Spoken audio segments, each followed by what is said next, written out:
নমস্কার বন্ধুরা, পুষ্প কিচেনে আপনাদের সবাইকে স্বাগত। আশা করি সবাই ভালো আছেন, আমরাও ভালো আছি। আজকে নতুন একটা রেসিপি নিয়ে আপনাদের সামনে হাজির হয়েছি। আজকের রেসিপি ঝরঝরে দানাদার সুজির হালুয়া। সকাল বা বিকেলের টিফিনে দুর্দান্ত লাগবে আর খেতে দারুণ টেস্টি হয়। মুখে দিলেই মিলিয়ে যাবে। অনেক দিন পর্যন্ত আপনারা এটা স্টোর করে রেখে খেতে পারবেন, নষ্ট হবে না। দেখুন আমি কিভাবে বানাচ্ছি। এর জন্য আমি উপকরণ নিয়ে নিয়েছি।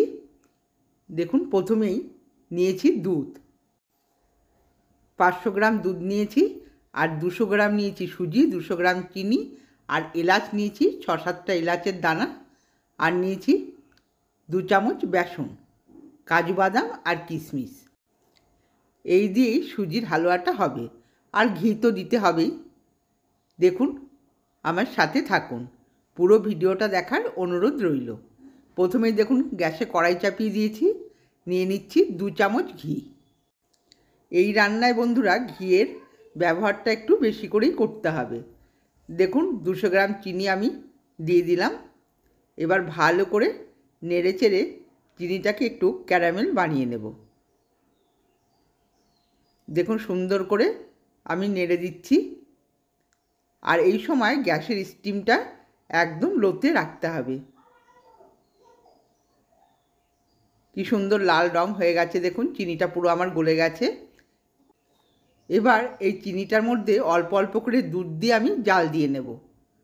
দেখুন দুধটা আমি অল্প অল্প করে দিচ্ছি, দিয়ে ভালো করে ফুটিয়ে নেব। 500 গ্রাম দুধ পুরোটাই আমি দিয়ে দিলাম। এবার সুন্দর করে আমি নেড়েচেড়ে ফুটিয়ে নেব। এলাচগুলোকে ফাটিয়ে নিয়েছি, এলাচগুলোকেও এবার দিয়ে দেব।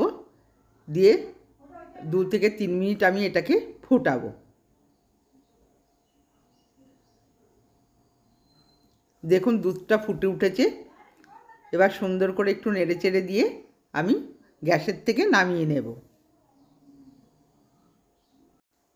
এবার কড়াইতে আমি দিয়ে দিচ্ছি আরও 3 চামচ ঘি। 4 চামচের 3 চামচ ঘি আমি দিয়ে দিলাম। 2 চামচ বেসনকে আমি সুন্দর করে ভেজে নেব। প্রথমে আমি 2 চামচ দিচ্ছি, পরে আরও 1 চামচ দেব। দেখুন 2 চামচ দিয়ে একটু নেড়েচেড়ে দিলাম। এবার আরেক চামচ আমি দিয়ে দিচ্ছি।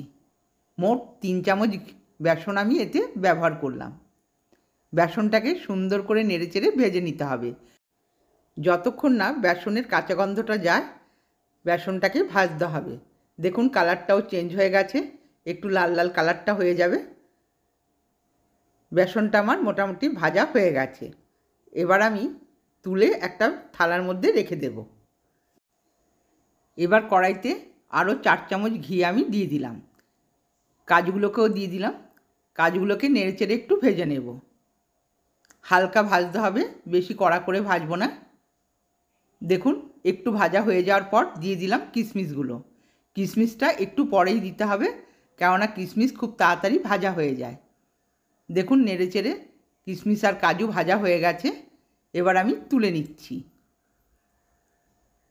খুব বেশি লাল করে ভাজার দরকার নেই, হালকা করে ভেজে নিলেই চলবে।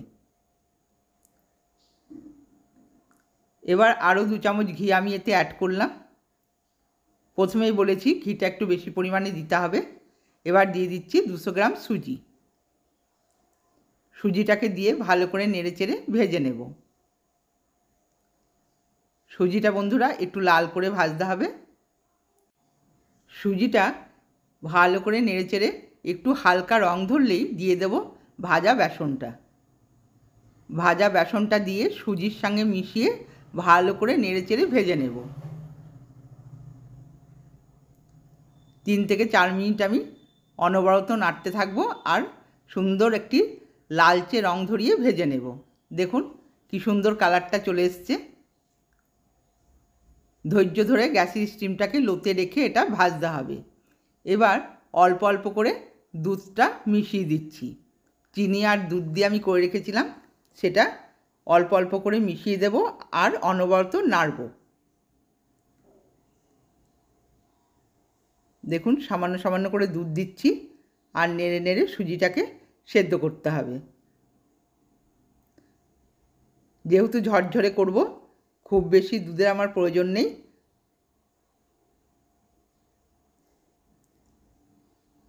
পুরো দুধটা আমি দিয়ে দিয়েছি বন্ধুরা। দেখুন সুজিটাও সেদ্ধ হয়ে এসছে।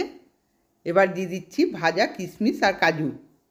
কিশমিশ আর কাজুটা দিয়েও নেড়ে চেড়ে এবার আমি ঝরঝরে করে ভেজে নেব। সুজিটা সেদ্ধ হয়ে গেলেই এবার জলটা শুকিয়ে ফেলতে হবে।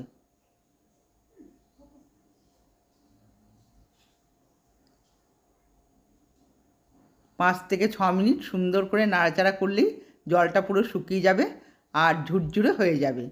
দেখুন বন্ধুরা, সুজিটা প্রায় আমার রেডি হয়ে এসছে আর খেতেও অসাধারণ টেস্টি হয়। সকাল বা বিকেলে টিফিনে দারুণ লাগবে। দেখুন সুজিটা হয়ে গেছে, এবার আমি তুলে নিচ্ছি। ঝরঝরে আর মুখে দিলেই মিলিয়ে যাবে। বন্ধুরা, আমার ভিডিওগুলো যদি ভালো লেগে থাকে আমার চ্যানেলটিকে সাবস্ক্রাইব করবেন, লাইক করবেন আর কমেন্টসে জানাবেন আপনাদের কেমন লাগলো। দেখুন আজকের মতো ভিডিওটা আমি এখানেই শেষ করছি। আপনারা সকলে ভালো থাকবেন, সুস্থ থাকবেন। ধন্যবাদ।